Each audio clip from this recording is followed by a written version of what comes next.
Nah, Om Swastiastu. Halo adik-adik, perkenalkan nama saya Niko Mandira Kanaya. Saya selaku Ketua OSIS SMP Negeri 3 Melapura periode 2021. Nah, di sini saya akan memperkenalkan ke kalian tentang apa itu OSIS dan tugas-tugasnya. OSIS merupakan singkatan dari Organisasi Siswa Intra Sekolah yang biasanya ada pada jenjang SMP dan juga SMA. Pengurus OSIS dapat mengajukan dirinya sendiri untuk menjadi pengurus OSIS dan bisa juga dipilih oleh temannya untuk menjadi pengurus OSIS dalam lingkup sekolah. Jumlah pengurus OSIS di SMP Negeri 3 Melapura ada 60 orang siswa yang setiap kelasnya mengirimkan 4 orang siswa untuk menjadi pengurus OSIS. Struktur pengurus OSIS SMP Negeri 3 Melapura diantaranya OSIS inti yang terdiri dari Ketua OSIS, Wakil Ketua 1, Wakil Ketua 2, Sekretaris 1, Sekretaris 2, Bendahara 1, dan juga Bendahara 2. Dan sisanya dibagi ke dalam 10 bidang. Nah, adapun 10 bidang tersebut antara lain bidang 1, bidang ketakwaan terhadap Tuhan Yang Maha Esa. Bidang 2, bidang wawasan kebangsaan dan bela negara. Bidang ketiga ada bidang kepribadian dan budi pekerti luhur. Bidang 4 ada bidang organisasi politik dan kepemimpinan. Bidang kelima adalah bidang pembinaan, keterampilan, dan kewirausahaan. Bidang keenam adalah bidang budaya belajar dan prestasi akademik. Bidang kedelapan ada bidang apresiasi sastra dan seni. Di bidang yang ke-9 ada bidang penataan lingkungan. Nah, di bidang yang terakhir yaitu bidang 10 ada bidang teknologi, informasi, dan juga komunikasi yang biasanya disebut dengan TIK. nah, Program OSIS inti adalah rapat bulanan di akhir bulan, lapor bulanan, rapat pleno pada bulan Januari, dan rapat pertanggungjawaban pada bulan Desember. Tugas umum OSIS adalah untuk mengendalikan aktivitas siswa agar mencapai tujuan positif.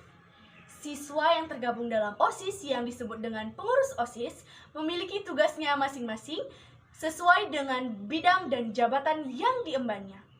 Nah, tugas-tugas dan program-program tersebut akan dijelaskan oleh Kak Clarita. Yuk kita menuju ke Kak Clarita. DJ Nansuya.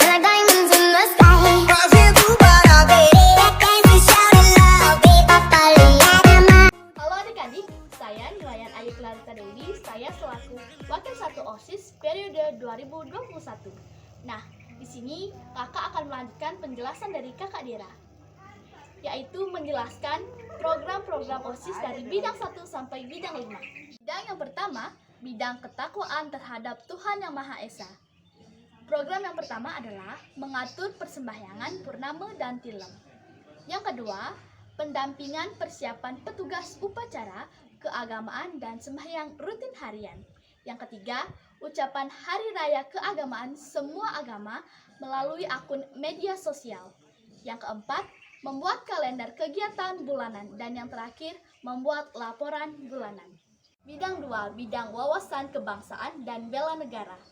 Yang pertama, pengaturan upacara bendera setiap Senin pagi dan sore bila normal. Yang kedua, pendampingan persiapan petugas upacara bendera bila normal. Yang ketiga, ucapan hari besar nasional di akun media sosial. Dan yang keempat, membuat kalender kegiatan bulanan. Dan yang terakhir, membuat laporan bulanan. Bidang 3, bidang kepribadian dan budi pekerti luhur. Yang pertama, sidak kedisiplinan bila normal. Yang kedua, kerja bakti bila normal. Yang ketiga, sumbangan sosial bila normal. Dan yang keempat, membuat kalender kegiatan bulanan dan membuat laporan bulanan. Bidang 4, bidang organisasi, politik, dan kepemimpinan. Yang pertama, pelatihan OSIS MPK di bulan Desember. Yang kedua, penyelenggaraan pemilihan ketua OSIS dan ketua MPK bersama pengurus MPK.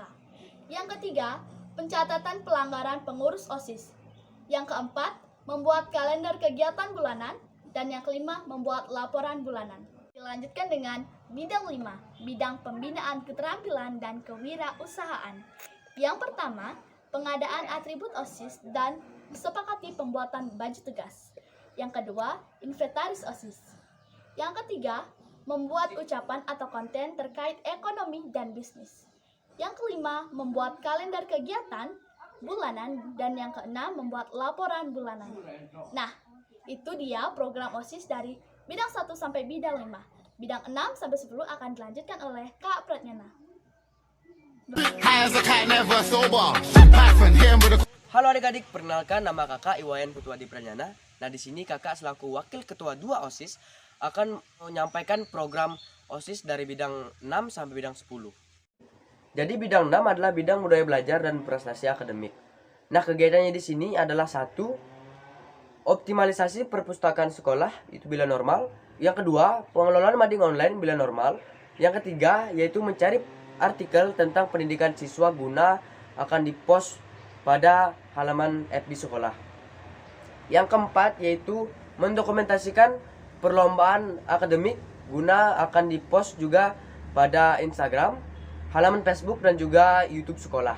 Nah, yang kelima yaitu mengatur kegiatan Widya Games KAS semester genap Juni yang melibatkan peserta dari SD di sekitar Seraya. Nah, yang keenam adalah membuat rencana bulanan. Yang ketujuh yaitu membuat laporan bulanan. Bidang 7 adalah bidang kesegaran jasmani dan non akademik. Nah, kegiatannya di sini adalah 1. Jalan santai, itu bila normal. Kedua, pengamanan jajan sekolah, itu bila normal. Yang ketiga, yaitu mendokumentasikan perlombaan non-akademik guna diposting di Instagram, halaman Facebook, dan juga YouTube sekolah. Yang keempat adalah mengatur kegiatan Spentripura Games, KTS semester gasal Oktober. Yang kelima, yaitu membuat kalender bulanan. Dan yang terakhir yaitu membuat laporan bulanan. Yang 8 adalah bidang apresiasi sastra dan seni. Nah, kegiatannya di sini adalah 1. Membuat majalah sekolah bila normal. Yang 2 yaitu mencatat prestasi dan apresiasi sekolah. Yang ketiga, Spentripura Award. Yang keempat, mengkoordinir karya puisi dan pantun tiap bulan. Kelima, membuat ucapan atau konten terkait budaya dan sastra bangsa Indonesia. Keenam adalah membuat kalender kegiatan bulanan. Yang ketujuh adalah mengatur kegiatan Mahotama Games KAS semester gasal Desember, lomba hiburan tradisional. Yang terakhir yaitu membuat laporan bulanan. Yang 9 adalah bidang penataan lingkungan. Nah, kegiatannya di sini adalah 1. Membuat laporan dan pengecekan kebun dan kelas setiap bulan. Kedua, mengkoordinir kegiatan lomba kebun dan kelas. Yang ketiga, mengecek sampah. Yang keempat, konten terkait. Yang kelima, membuat kalender kegiatan bulanan. Yang keenam, membuat laporan bulanan. Oke, kita masuk ke bagian bidang yang terakhir, yaitu bidang 10. Bidang 10 adalah bidang teknologi, informasi, dan juga komunikasi. Nah, kegiatannya di sini yaitu mempublikasikan kegiatan sekolah pada Instagram, Facebook, YouTube, dan juga website sekolah. Nah, kegiatan yang kedua yaitu membuat rencana bulanan. Dan yang terakhir, yang ketiga, yaitu membuat laporan bulanan. Sekian dari saya, terima kasih.